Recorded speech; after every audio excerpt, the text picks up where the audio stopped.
जय हिंद दोस्तों, स्वागत है आप सभी का आपके अपने YouTube चैनल जैकपुर पे। तो ट्रिक से याद करने वाले सीरीज में आज का ये पार्ट 4 होने वाला है। वीडियो काफ़ी इंपॉर्टेंट होगा, सभी सवाल सिलेक्टेड है, अच्छे लेवल के हैं।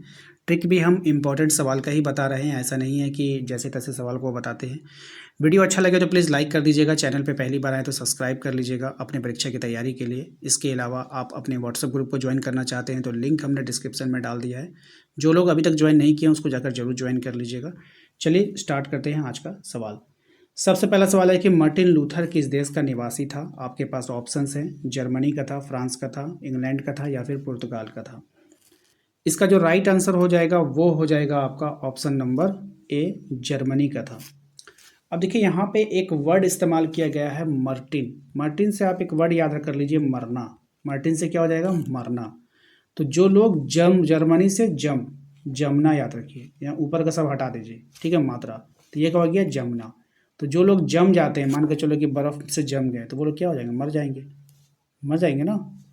तो इस तरह से हम लोग एक ट्रिक लगा लेंगे, दिमाग में फिट कर लेंगे कि अगर एग्ज़ाम में ये क्वेश्चन आता है और हम कंफ्यूज होते हैं तो क्वेश्चन को ऑप्शन से रिलेट करेंगे और सोचेंगे कि इसका क्या ट्रिक था, भैया ने क्या ट्रिक बताया था। ठीक है, इस तरह से दिमाग लगाएंगे और आपको याद आ जाएगा। जैसे यहाँ पे देखिए, रेड इंडियन कहाँ के मूल निवासी थे, भारत, जापान, उत्तरी अमेरिका या फिर इंडोनेशिया। तो यहाँ पर देखिए, रेड इंडियन के बाद जहाँ तक बात हो रही थी, यहाँ पे इंडियन वर्ड इस्तेमाल किया, यहाँ पे भारत वर्ड इस्तेमाल किया, लेकिन ये होगा नहीं। जापान होगा नहीं, इंडोनेशिया होगा नहीं, क्या है आंसर, उत्तरी अमेरिका है। अब इसको कैसे रिलेट करेंगे, क्योंकि हम कन्फ्यूजन में पड़ सकते हैं। कोई नया बच्चा होगा तो एग्जाम में गलती कर देगा, रेड इंडियन इंडियन देखा तो भारत कर देगा फटाक सा, यही गलत हो जाएगा। तो देखिए, रेड वर्ड जो होता है, रेड जो होता है, लाल जो होता है, किसी को जो है हाईलाइट करने के लिए होता है। जैसे मान लीजिए हमको इंडियन हाईलाइट करना है तो हम नीचे लाल रंग का खींच दिए हैं। तो लाल जो है ऐसा रंग होता है जिसको हम विशेष रंग कह सकते हैं, कि इंपॉर्टेंट्स रंग की कैटेगरी में इसको रखते हैं। कि अगर हम इसको गोल घेरा लगा दिए यहाँ पे तो देखो ये डिनोट हो गया, एकदम हाईलाइट हो गया। तो भाई इंडियन जो है ना, रेड इंडियन ऐसे लोग होते हैं, रेड इंडियन ऐसे लोग होते हैं जिसके पास सारे सवालों का जवाब होता है, सारे उत्तर इसके पास होते हैं। ठीक है, तो उत्तर से उत्तरी अमेरिका आपको याद आ जाएगा।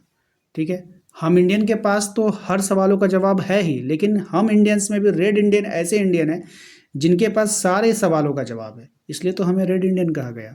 ठीक है, तो इस तरह से याद कर लीजिएगा, ऑप्शन सी हमारा करेक्ट आंसर हो जाएगा।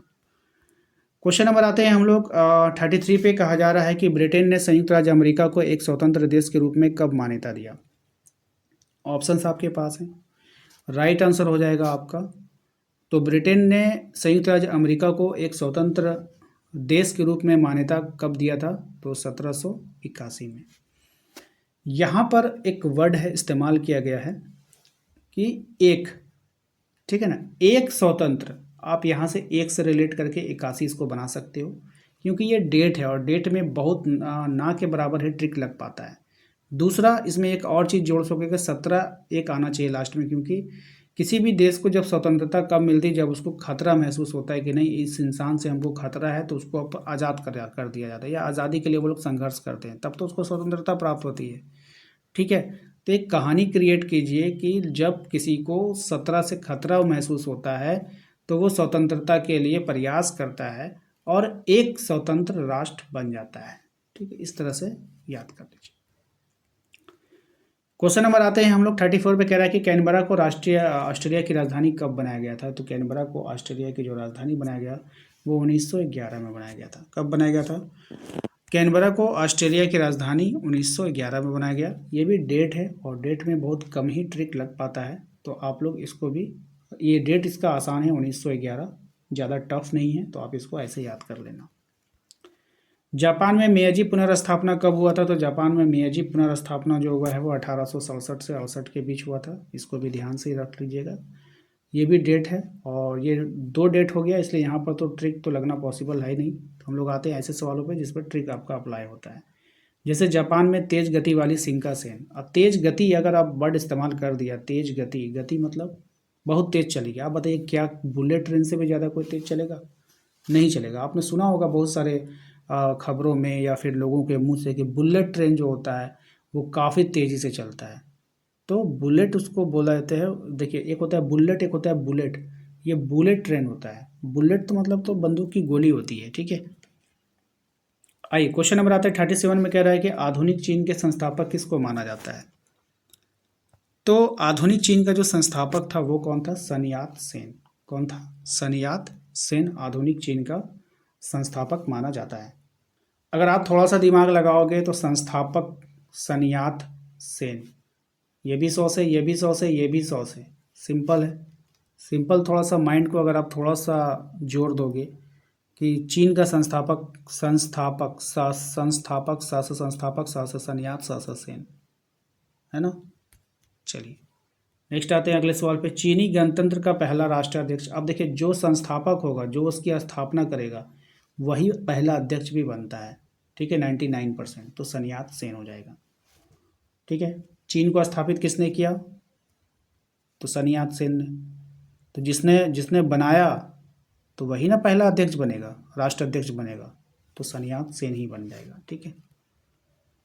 क्वेश्चन नंबर आते हैं 39 पे, कह रहा है कि वारका शीर्ष क्या है, तो स्त्री का सिर।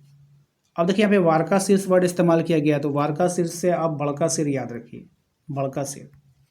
तो स्त्री लोगों का देखिएगा सर जो होता है ना बड़ा होता है, क्यों होता है, क्योंकि एक तो हेड होता है, हेड के ऊपर दुनिया भर का बाल होता है। अब उसको भी वो अलग अलग डिजाइन के बनाते हैं। आप देखिए जो लड़की है वो नाराज मत होना, ठीक है, थोड़ी याद कराने के लिए थोड़ा सा कॉमेडी वर्ड है ये सब, ठीक है ना। तो ये होता है, तो वारका सिर से बड़का सिर, स्त्रियों लोग का क्या होता है, बड़ा सिर होता है। बड़ा सिर का मतलब सर पे बालें बड़ी बड़ी होती है, इस तरह से आप उसको याद कीजिएगा। ऑप्शन नंबर ए हो जाएगा। नेक्स्ट है मेसोपोटामिया किन दो नदियों के बीच की उपजाई भूमि को इंगित करता है। काफ़ी फेमस सवाल। सिंधु एवं झेलम, दजला एवं फरात, रोम एवं नील, या फिर गंगा एवं यमुना। अब इसका तो जवाब काफ़ी फेमस है, हर एक बच्चा, जो बच्चा हिस्ट्री पढ़ता है ना उसको इसका आंसर याद होता है कि दजला और फरात होगा, ऑप्शन बी। इसमें ट्रिक की आवश्यकता नहीं है, लेकिन फिर भी हम आपको बता दें, नदियों के बीच की उपजाऊ भूमि, ठीक है। तो नदियों की अगर कोई बीच है, ये नदी है, तो भाई नदी के बीच की उपजाऊ भूमि को इंगित करेगा। तो नदी में क्या होता है, पानी होता है, पानी को क्या बोलते हैं, जल। तो जल वर्ड देखिए यहाँ पर आपको दिख जाएगा, ठीक है। तो आप ऐसे भी याद कर सकते हो, या तो बहुत आसान होता है, इसमें कोई ट्रिक की आवश्यकता नहीं है। या फिर आप इसमें एक कहानी क्रिएट कर सकते हो कि दजला से जला, जला और फरात, जला से जेल याद रखो, फरात से फरार याद रखो, कि जेल से कोई फरार होना चाहता है, ठीक है, नदियों के बीच की भूमि से ही तो वो फरार होगा। ऐसा थोड़ी कि बीच में भूमि रहेगा तब तो, वरना वो जल से कोई फरार हो ही नहीं सकता, ठीक है। लेकिन मुझे नहीं लगता कि इस पर कोई ट्रिक की आवश्यकता आप लोग को पड़ेगी, क्योंकि ये इतना आसान है कि आप ऐसे ही दिमाग में फिट कर सकते हो इस सवालों को। तो ये था इसका पार्ट 4। जल्दी इसका पार्ट 5 लेकर आएंगे, तो वीडियो को लाइक करके चैनल को सब्सक्राइब कर लीजिए, घंटी वाले आइकन को प्रेस कर लीजिए, ताकि आने वाली हर एक वीडियो का नोटिफिकेशन आपके मोबाइल पे जाए। इसके अलावा आप हमारे व्हाट्सएप ग्रुप को ज्वाइन करना चाहते हैं तो लिंक हमने डिस्क्रिप्शन में डाल रखा है, वहाँ से जाकर ज्वाइन जरूर कर लीजिएगा। Thank you.